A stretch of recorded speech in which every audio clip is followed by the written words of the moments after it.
Hallo daar, welkom by ons aanlyn Bybelskool van die boek Hebreërs. As jy vandag dalk by ons ingeskakel het, is 'n baie kosbare tyd van die jaar waar juis nagedink word oor Paastyd en oor Christus en daar word oral daarvan vertel ook in die kerklike kringe. So as jy dalk hierdie hoofstuk gegoogel het en dalk wil jy meer gehoor het daarvan, jy toevallig by ons aangesluit, so vir jou sê baie welkom. Ons het tot op hede soveel skatte ontdek, so ek wil jou regtig aanmoedig, gaan kyk na die vorige gedeeltes, en as jy daai notas wil hê, net soos hierdie, ek sal dit graag vir jou stuur. Die Hebreërbrief is 'n merkwaardige brief, ons weet nie wie die skrywer is nie, soos Origenes gesê het, net God alleen weet, maar wat ons weet is die simboliek waarmee hy ons mee konfronteer, en waartoe hy ons neem, bring ons by hierdie beeld van Christus, die volmaakte offer, die Here van 'n beter verbond, die een wat vir ons 'n testament gegee het, wat soveel beter is, en dat ons sy erfgename is, dat ons kan deel daarin, dat ons skoon gewas en gereinig is, en met verlange kan uitsien na sy koms, want wanneer hy terugkeer, dan kom hy om ons te kom haal, hy kom vir redding, hy kom nie vir oordeel nie. Hy het eenmaal gesterf, maar hy kom weer, want hy het opgestaan, en hy kom om ons te kom haal, sodat ons gered kan word. En daarom is die Hebreërskrywer se groot fokus, as ons kyk na hom, besef die grootheid van sy offer, besef dat hy die vervulling is van al hierdie simbole wat deel is van die tabernakel van daai tyd, van die verbondstent, van die allerheiligste en van die heiligste dele. Ons het tot op hede gesien, Jesus wat die lewende brood is, wat die lig vir die wêreld is, die simbole is daar binne. Jesus wat as dit ware die genade, die versoeningsdeksel oopgemaak het, hy het op die mercy seat gaan sit om genade te betoon. Jesus wat die leidsman is, wat met die kierie voorloop, soos 'n goeie herder, ons sien die kierie van Aaron, Jesus wat 'n nuwe wet bring, soos die kliptafels daarin dit ook sou wys. Dit alles wys op Christus. En terwyl die vuur ook daar binne in daai tent sou gebrand word, en die tent sou vervul met die wonderlikste reuke, weet ons, en dit 'n beskrywing is natuurlik van gebed, Christus streef vir ons in. Hy is die groter as. So as ons vandag verder gaan, hoor die Hebreërskrywer se baie intense fokus op Christus, maar dan ook neem hy dit na die kerkwêreld toe, want onthou, Levitikus 16 beskryf 'n gebeurtenis in wat ons sal sien as die gemeente van daai tyd, die kerk van daai tyd, die gelowiges bymekaar van daai tyd. Maar nou skryf die Hebreërskrywer vir die episinoge, die samekoms van die gelowiges. Hierdie sinagoge gehad, en dan gebruik hy hierdie woord hier in hoofstuk 10, die episinoge, wat iets vertel van 'n ander tipe groepering, wat nie gekoppel is of verbind is aan 'n gebou noodwendig nie, want dit gaan oor mense, nie die gebou nie, en hy noem hulle die samekoms van die gelowiges. Die Hebreërskrywer is besig met aanmoediging, en miskien is dit wat jy vandag nodig het. So kom ons bid dat die Here dit ook sal doen. Ag Here, dit is al klaar 'n mond vol om mee te begin, en ek dank U daarvoor. Dankie vir die rykdom wat ons tot op hede kon ontdek, en as ons oorborrel daarvan, as ons nie kan stil bly daaroor nie, is dit net omdat die merkwaardige beeldryke taal van die Bybel, en veral van die Hebreërbrief, ja Here, dit raak ons harte so diep. Ons wil eintlik sing daaroor, ons wil eintlik dit net uitroep, Christus is die Here, daar is niemand soos hy nie. Dankie vir U woord en vir hierdie oomblik. Asseblief praat met ons. Ons wil luister, ons wil leer, ons wil saam ontdek, en miskien wil ons ergens net die pausknoppie druk en gaan koffie maak en weer terugkom en verder bestudeer, want Here, ons wil nie iets mis nie, maar hoe dit ook al sê, asseblief, wees aan die woord in Jesus se naam, amen. So Hebreërs 10 vers 1, die wet van Moses is slegs 'n skadubeeld van die weldade wat sou kom, en nie 'n werklike beeld daarvan nie. Ons het in die vorige hoofstuk gesien, hoe alles wat beskryf word gesien is as, maar onthou, hierdie was op die aarde, dit was nie genoeg nie, dit het elke jaar gebeur, dit het konstant gebeur, maar die hemelse is soveel beter, dis ewig, en nou sluit hoofstuk 10 aan by waar hoofstuk 9 geëindig het, naamlik met die fokus op die ewige, en hy sê die aardse tabernakel, die aardse verbondtent, en onthou, hierdie is baie eg deel van die storie van die Israeliete, van die storie van die Jode. Jy sê kon sê van die etniese afkoms van hulle wat tot geloof gekom het, wat Jesus nou volg, is deel van hulle agtergrond. So hulle ken dit. Dis deel van waarmee hulle groot geword het. En nou kom sê hy, onthou, daai is maar net 'n skadubeeld van die werklike. So daar's 'n afbeelding van iets wat groter is, en wat op die verbondstent geval het, as jy wil. So nou 'n vorentoe kyk, na Christus toe. Voortdurend, jaar na jaar, word dieselfde offers gebring, en tog kan die wet, die wat die offers bring, nooit volkome van die sonde vrymaak nie. En as ek en jy hierna kyk en dit lees, hoor jy die hartseer hiervan? Want die hartseer is, dit nie gewerk nie. Dit nie gewerk nie. Sou hulle nooit vrymaak nie. Het dit 'n funksie gehad? Verseker. Was die bedoeling daarvan goed? Natuurlik. Maar dit sou nooit die mens kon vrymaak nie. Sien, van die begin van tyd, daar was daar een volkome offer nodig. Op die perfekte tyd sou dit gebring word. Maar daarvoor moes daar 'n agtergrondstorie wees, wat daarin wys. Sien, alles van die voorstorie van Christus wys op hom. Daarom sien ons sy grootheid, en daarom op die perfekte tyd in die geskiedenis het hy gekom, die beloofde Messias, na die beloofde land, in die beloofde plek, gebore op die beloofde plek, gesterf, sy lewe gegee, hemel toe gegaan, en die beloofde Messias beloof om terug te kom. Want hy sê, ek kom. Vers 2, as die wat offers bring eens en vir altyd gereinig en nie meer van sonde bewus was nie, sou hulle immers opgehou het om die offers te bring, want dit sou die gevolg gewees het. En onthou, in die vorige hoofstuk het ons gesien, dat die bring van offers neem nie 'n skuldige gewete weg nie. Die bring van offers deur die mens reinig ons nie van sonde nie. Dit was die een offer deur die een Here, wat vrede sou herstel, en ons sou kon reinig van ons sonde, en van 'n skuldige gewete. Maar nou herinner die offers juis jaar na jaar aan die sondes, omdat die bloed van die bulle en bokke dit onmoontlik die sondes kan wegneem. Want dit is net diere. Nou, hoekom is dit belangrik? Want sien, die lesers is in die versoeking om vanweer die vervolging wat hulle beleef, die teenkanting wat hulle beleef, en die verwerping wat hulle vanuit hulle Joodse families, vriende, gemeenskap beleef, om te sê, dis net te erg, ek gaan liewer terug soontoe. So dan moet jy teruggaan na 'n offerkultus toe, 'n offergebeurtenis toe, wat nie werk nie, en dis wat die Hebreërs skrywer dit sê. So hy wys eintlik op die dwaasheid wat dit sou vra om weg te stap van hierdie groot genadehandeling in Christus. En daar's 'n ernstige waarskuwing wat ons nou sal sien, ook hierin. Daarom sê Christus met sy koms in die wêreld, dis nie diereoffer en graanoffer wat u wou hê nie, maar die liggaam wat u my gegee het. Nou, hier neem die Hebreërs skrywer 'n tegniek aan, wat ek en jy sal sien gereeld in die Nuwe Testament voorkom, wanneer ons sien dat die Ou Testament, en die Hebreërs skrywer doen dit veral, die Ou Testament is 'n heenwysing na Christus. Wat sien ons byvoorbeeld vir Jesus aan die kruis? Wat se woorde noem hy daar? Die woorde van Psalm 22. Dit begin met, my God, waarom het u my verlaat? Daardeur sien ons dat Christus die goeie herder is, wat deur die dal van doodskade weer gaan, maar wat gaan tuis wees? En dan Psalm 24 is hy die ewige koning wat heers. So Psalm 22 tot 24 alreeds wys na Christus toe. Jesaja 53 wys na Christus toe. Sagaria wys na Christus toe. Ag, en so kan 'n mens aangaan. Maar hier neem die skrywer ons baie pertinent en baie spesifiek na Psalm 40 toe, en hy gebruik dit asof Jesus dit self sê. Asof Jesus aan die woord kom daardeur. En wanneer daar staan, wat u wou hê is die liggaam, dan beskryf hy die woord wat in die Psalm staan as gehoorsaamheid. En dit is wat Christus kom doen het, né? Sy gehoorsaamheid het gevra dat hy sy liggaam sou gee. Dis die gebed van die tuin van Getsemane. Laat hierdie offer, hierdie oordeelsbeker by my verbygaan. Dis die offer wat gevra sou word om die oordeel van God op hom te neem. Oordeelsbeker wat reg deur die Ou Testament 'n beskrywing is van God se komende oordeel en straf, sê Christus hy gaan dit op hom neem.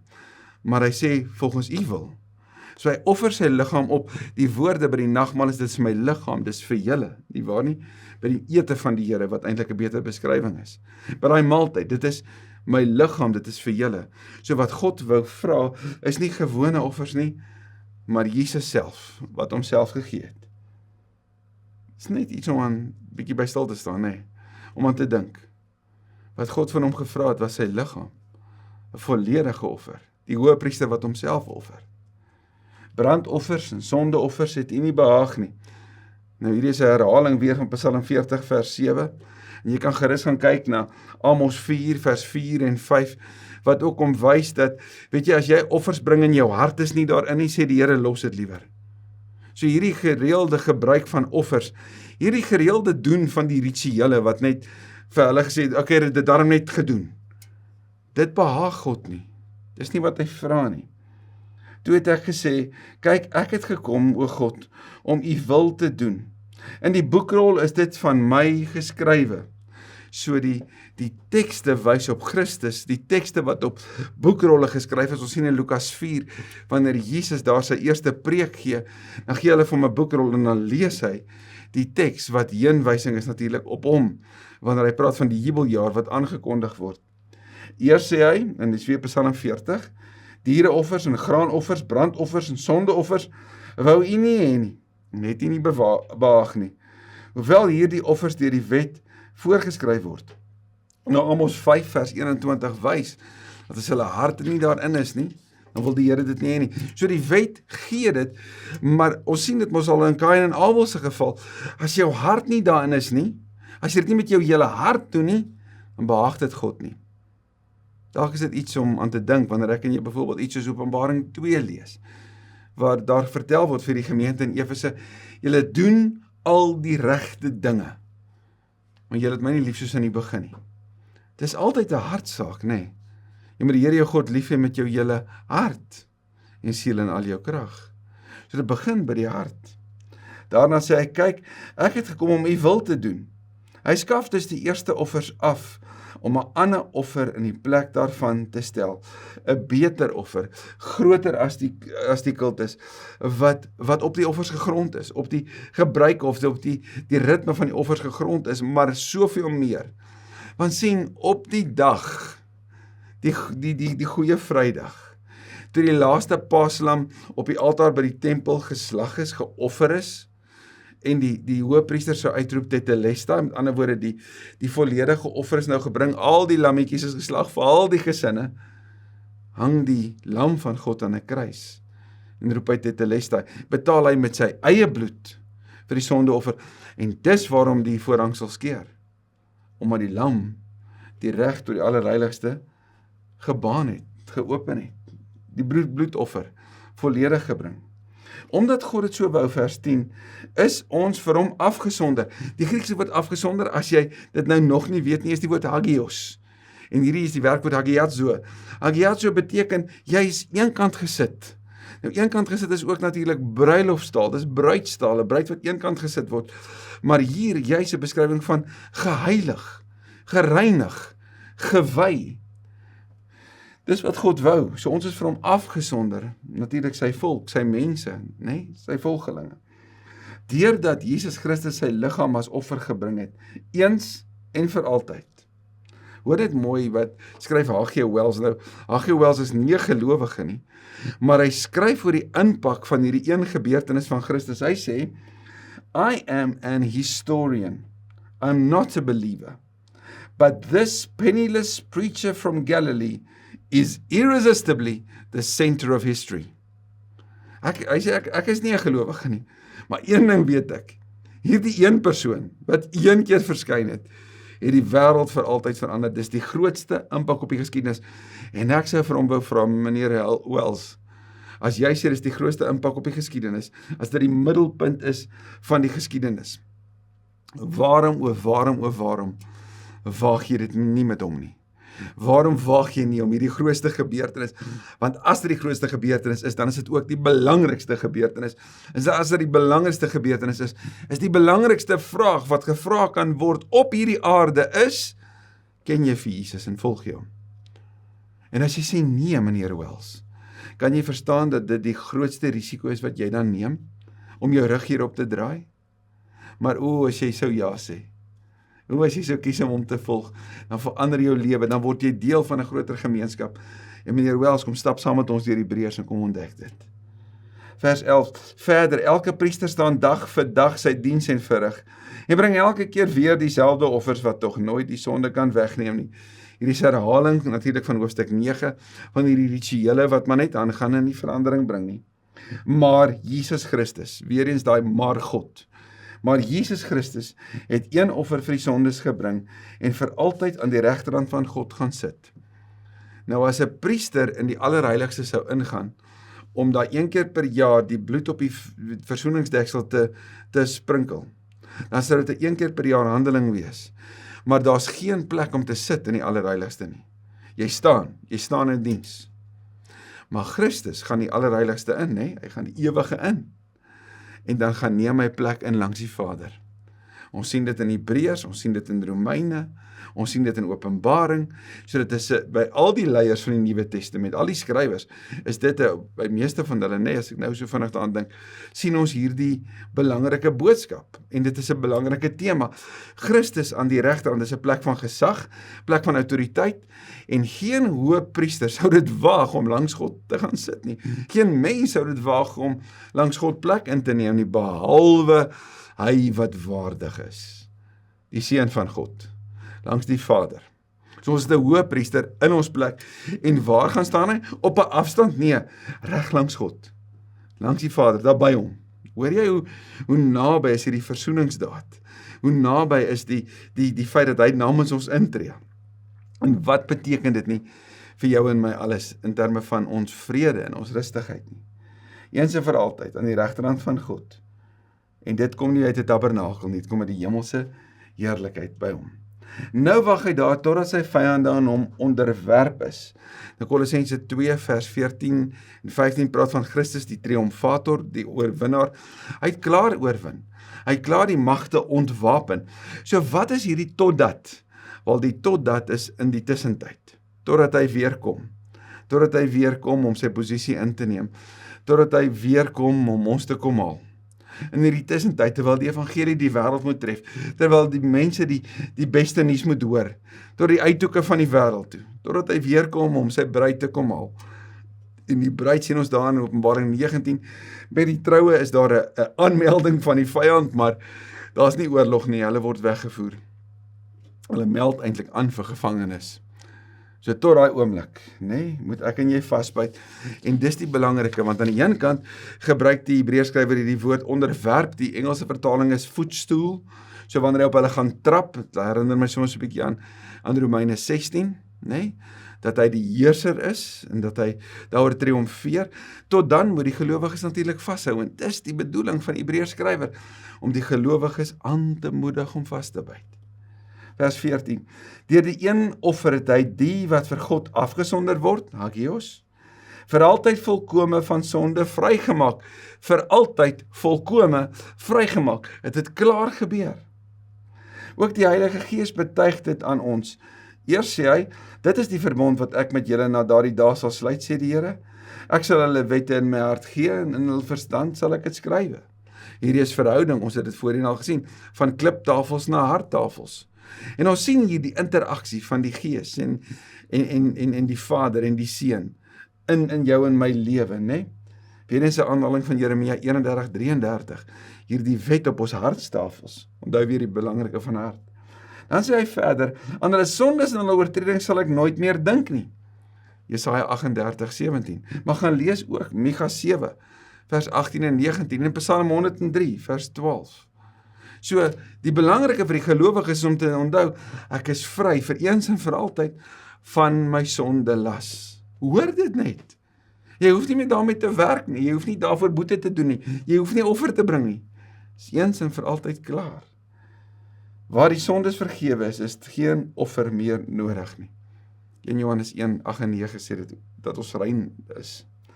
Vers 19, broers, ons het dus nou deur die bloed van Jesus vrye toegang tot die heiligdom. Want ons weet, ons kan deur die allerheiligste gaan. Dis die hoogtepunt van alles wat hy opgebou het, van die begin van hoofstuk 9 af al. En op 'n weg wat nuut is en na die lewe lei. Die Nuwe Testament, van die nuwe verbond, van die nuwe lewe, wat vir ewig sal wees. Dis 'n nuwe weg, en dis baie mooi om net weer te dink oor die nuwe weg, want onthou, die ex-hodos is die uittog. Christus sê, hy is die hodos na die Vader toe. So teenoor die ex-hodos, is daar as het ware dan nou die in-hodos, die weg in, die weg terug. En waartoe gaan dit? Nie uit slawerny uit nie, maar in lewe in. 'n Weg wat na die lewe lei. Hierdie weg het hy vir ons gebaan deur die voorhangsel heen. En hoor mooi hierdie beskrywing, dit is deur sy liggaam. So daarom wanneer Christus homself volledig gee, skeer die voorhangsel. Daarom ek is die weg, die waarheid en die lewe, niemand kom na die Vader behalwe deur my nie. So as daar 'n voorhangsel was wat skeiding gebring het, hoor jy hierdie simbole, en kan jy net deur Christus ingaan. So die voorhangsel, sê die Hebreërskrywer, is die liggaam van Christus. So deur hom alleen, en wat sê Jesus? Dit is my liggaam, dit is vir julle, gebruik dit, onthou dit. Dit is beeldryk hierdie. En ek dink as die lesers hierdie sou oor nadink, sou hulle sê, nou verstaan ons jou verwysing na melkkos en na vaste kos, en hoe belangrik hierdie Christus is, hierdie Here wat ons bely en volg. En terwyl ons hom ook as hoëpriester, as grootpriester, oor die huis van God het, Johannes 14 weer se beeld, laat ons tot God nader met 'n opregte hart en met volle geloofsekerheid. Ons harte is immers gereinig van 'n skuldige gewete en ons liggame is gewas met skoon water.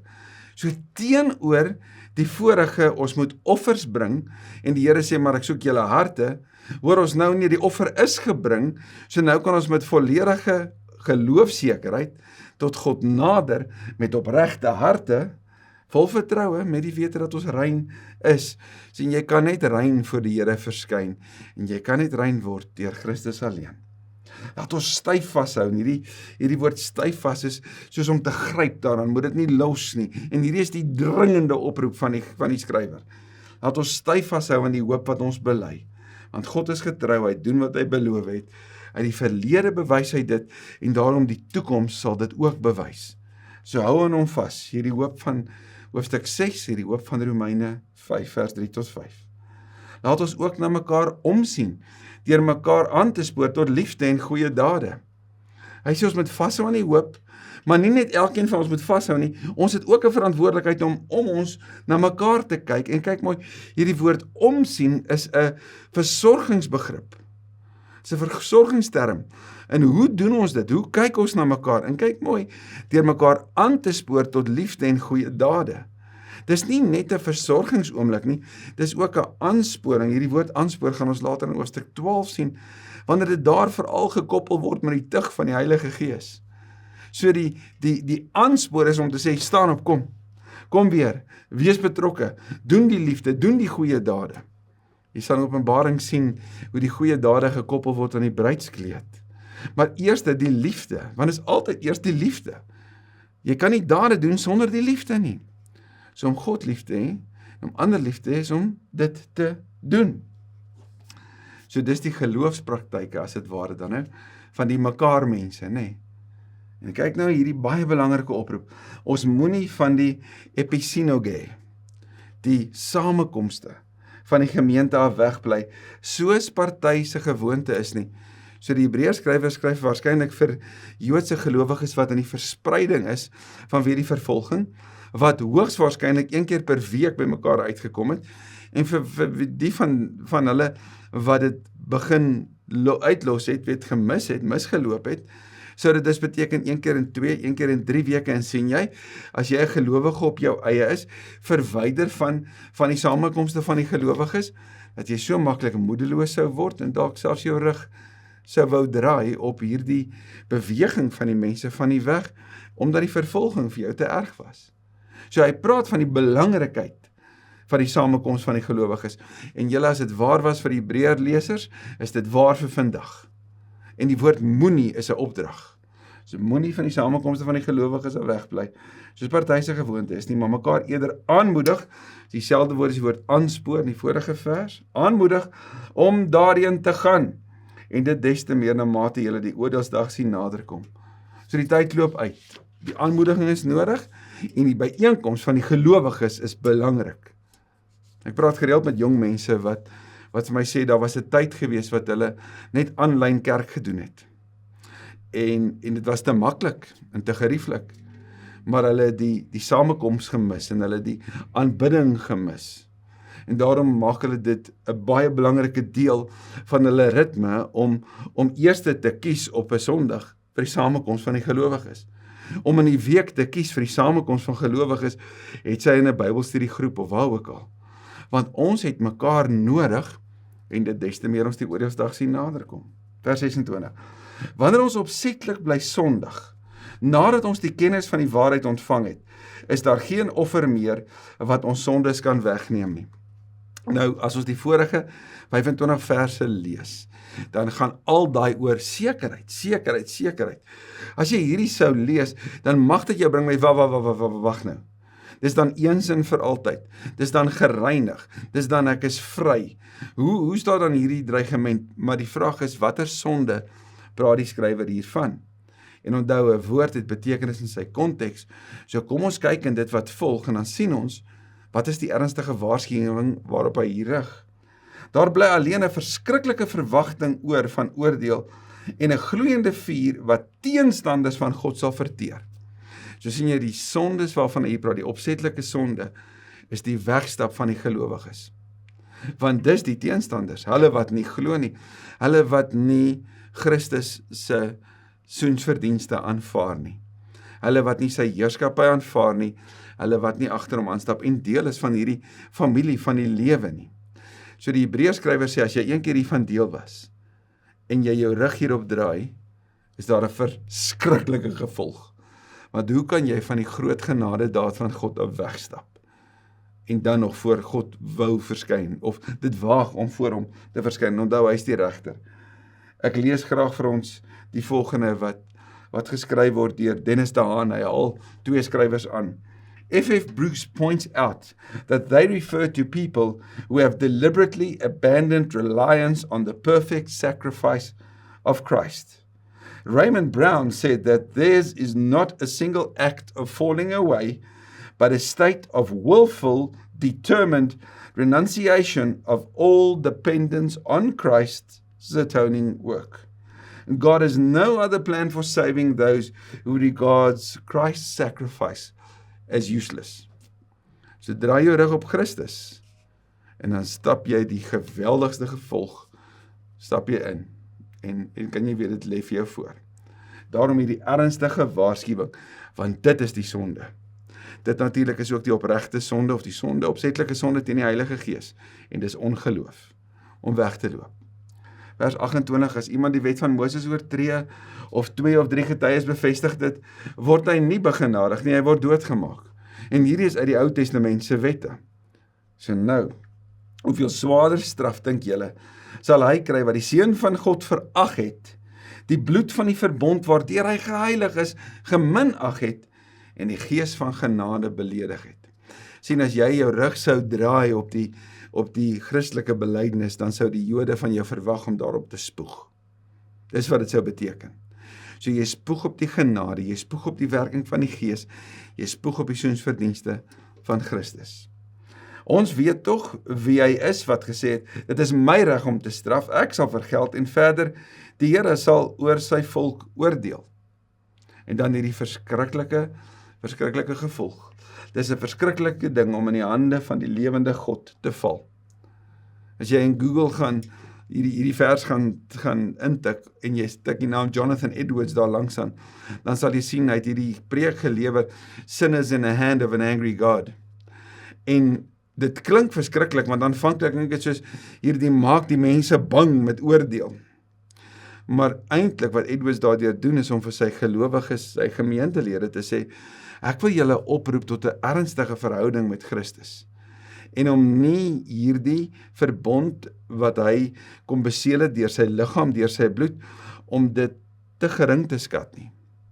Om nie met hom te speel nie, om juis om die Here van jou lewe te maak, om nie rituele en gebruike te doen nie, maar dit 'n hartsaak te maak. En dit het 'n geweldige effek op sy gemeente gehad, en hulle die begenadigde boodskap wat hy daardeur gebring het, ontsettend positief aangeneem.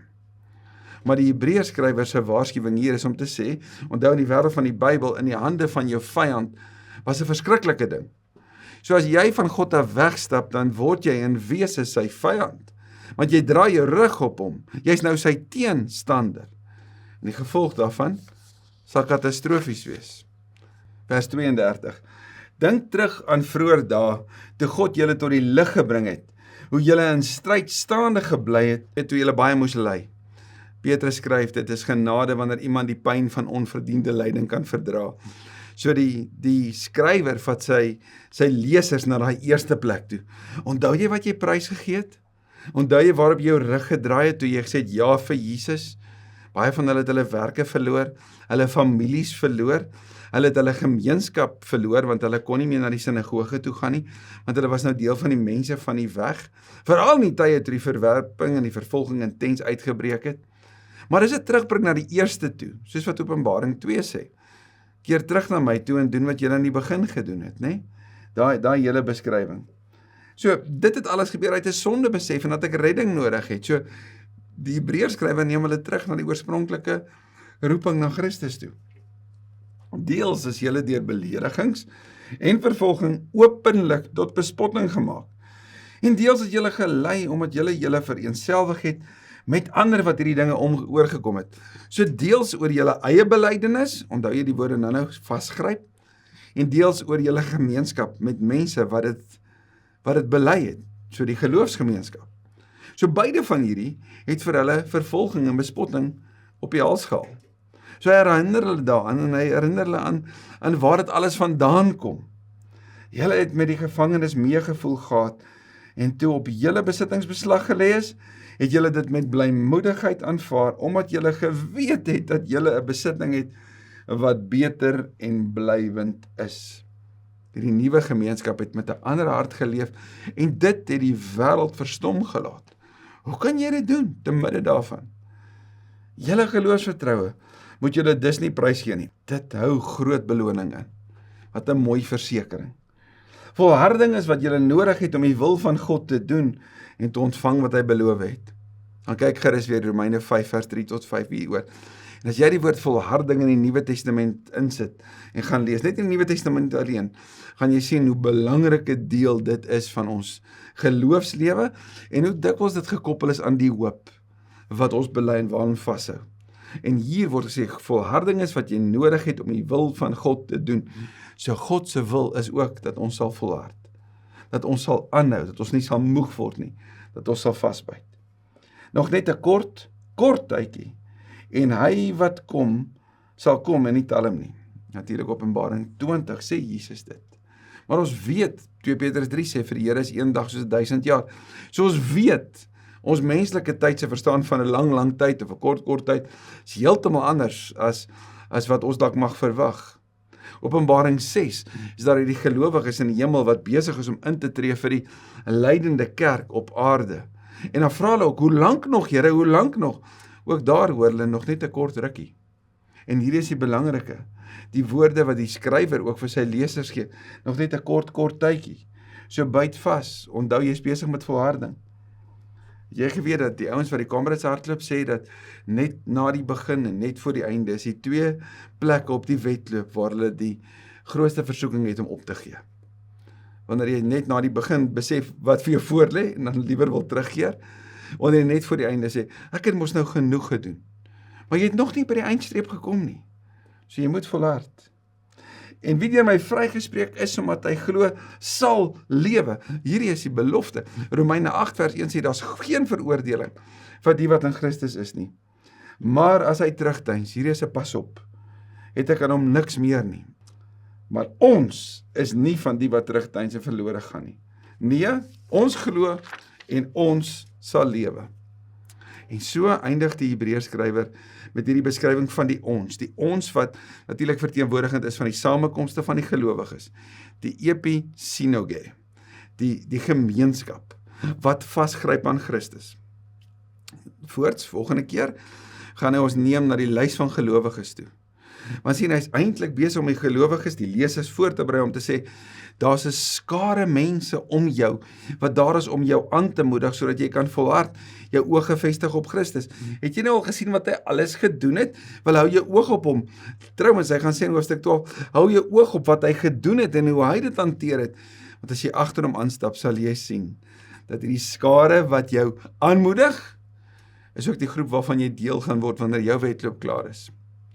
As 'n paar gelowiges wat verlede jaar oorlede is, wat vir ons 'n voorbeeld was van hoe dit lyk om agter Jesus aan te stap en uiteindelik jou wedloop te voltooi, soos 2 Timoteus 4 ook sê. Mense wat nou deel is van die skare. Na wie se stemme ons kan luister, wat vir ons sê, moenie ophou nie. So ek weet nie wie's op die paviljoen van jou lewe nie. Wie's daar wat vandag vir jou sê, moenie opgee nie. Maar hoor die woord van die Here, juis in 'n tyd soos hierdie, juis hierdie tyd van die jaar, juis ook vir hierdie dag.